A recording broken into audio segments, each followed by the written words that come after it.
Un, 2, 3. Cage est notre film du jour. En cage, pour les plus francophones d'entre vous, les plus francophones, même oserais-je dire, pour les plus franchouillards. Non. Bref, ici nous sommes là pour critiquer le film En cage, un film de Aaron F. Gellman. Je lui ai demandé s'il pouvait faire une interview, comme avec chaque réalisateur ces derniers temps. Je suis en train de faire un petit interview, pas piqué des hannetons, c'est moi qui vous le dis, les amis. À suivre. C'est pas sûr que l'interview aboutisse entièrement, mais il y a déjà un petit début d'interview. Et je lui ai dit que c'était une interview, tout ça, tout ça.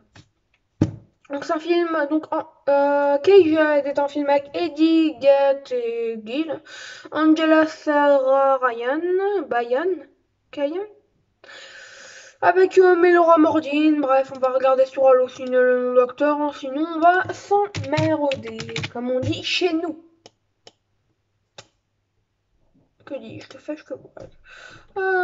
Par contre, il n'y a pas les noms de personnages, mais il y a les noms des trois acteurs principaux, les acteurs que l'on nommera après. Donc, je vous propose de commencer avec qui est le personnage.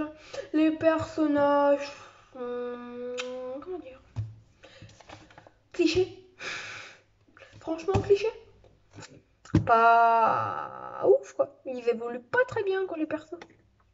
Je sais pas, ils sont stéréotypés, je suis désolée. À quoi ça sert de stéréotyper autant ces personnages? Expliquez-moi, expliquez-moi! Exprimez! Exprimez, expliquez, quoi! L'histoire avait vraiment un grand potentiel, là. Que dis-je, que fais-je? L'idée de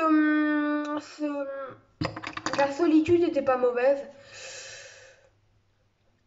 Juste, ça aurait pu même être incroyable, mais c'est très mal amené. Et pourtant, l'isolement, ça a pu donner quelque chose, hein, aussi, l'idée de l'isolement. Moi, je trouve que c'est une point mauvaise. Et d'ailleurs, normalement, vous aurez cette vidéo le lendemain, mais je tourne cette vidéo le 25 janvier 2022. Voilà, donc, ce qui fait. Et là, je vais essayer de me regarder un troisième film avant minuit, vous avouerai-je. Étant donné que demain, j'ai rien à faire. Juste un. Je vais aller quelque part à 14h. Bah voilà quoi. Je sais que j'aimerais me reposer, mais que voulez-vous? Les films n'attendent point. N'ai-je point tort? On est marre avec mes n'ai-je point tort. Ah, je vous assure, je me saoule moi aussi. Le jeu d'acteur. Donc alors là, on retourne sur la petite page. Attendez. Mais non, je suis halluciné, c'est super chiant. Eddie Gategui, donc. Qui a très bien réussi à me faire croire à son rôle. Angela Sarafian, ça va. Melora Hardin. Oh là là. Et je l'ai pas noté, mais je viens de voir sa photo. Donc Tony Amendola. Ça passe ou ça casse. Moi, pour moi, c'est passé, personnellement. Le scénario, dialogue, qui aurait pu être bien, et ils sont bien. Mais là n'est pas le problème. Le problème, on va reparler de l'histoire et de tout ça, c'est que l'histoire, elle est vide, un scénario bon mais basique, voire con. Ça tourne en rond, aucun mystère. Voilà, vous m'avez compris. Special effect,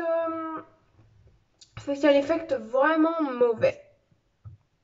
Ouais, là j'avais. Donc alors, je sais pas de quoi j'étais en train de parler, je crois que c'était le scénar.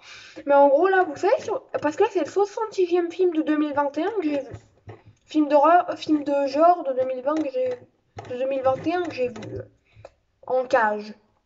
Je le mets parce que je mets toujours là, le nom français dans. Enfin, j'essaye d'y penser de mettre le nom français dans mon top flop. Donc, en cage et 57e sur 66. Pas une très bonne place, hein, vous l'aurez compris. Effets spéciaux. Mais je t'en veux, le réel, hein. Heureusement que tu parles pas français. Ah, parce que, mais je t'en veux. C'est quoi ces effets spéciaux? Mais c'est quoi ça? Ah non, mes yeux, ah, mes yeux brûlaient pendant mon visionnage du film. Et pourtant, je ne l'ai pas regardé d'une traite. J'ai regardé le début vite fait dans la journée, je finis, et puis je fais quelques petits coups ce soir. Je regarde jamais les films d'un coup, parce que très rarement. Ça m'arrive, ça m'arrive. Les DVD, je les regarde d'un coup. Anxiété, dead scène, mystère, gore, pas mystère. J'ai même pas ressenti une seconde de pseudo-anxiété.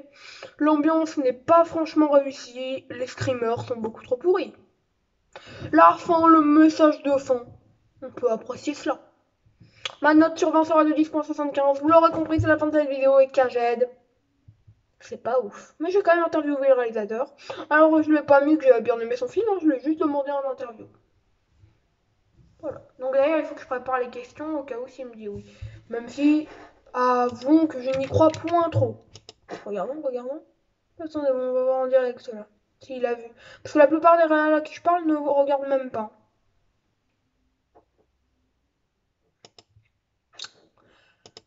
Il a même pas vu. Oh, si je l'ai envoyé là il y a 13 minutes, hein, faut se calmer. Chaos de Mort Omega. Et moi, alors, le prochain film que je vais voir. Ah bah, heureusement j'ai mon Mad Movies. Fear of Offering. Voilà. Avec Madison et X-Men. Pace. Prenez soin de vous. Et moi, je prends soin de moi.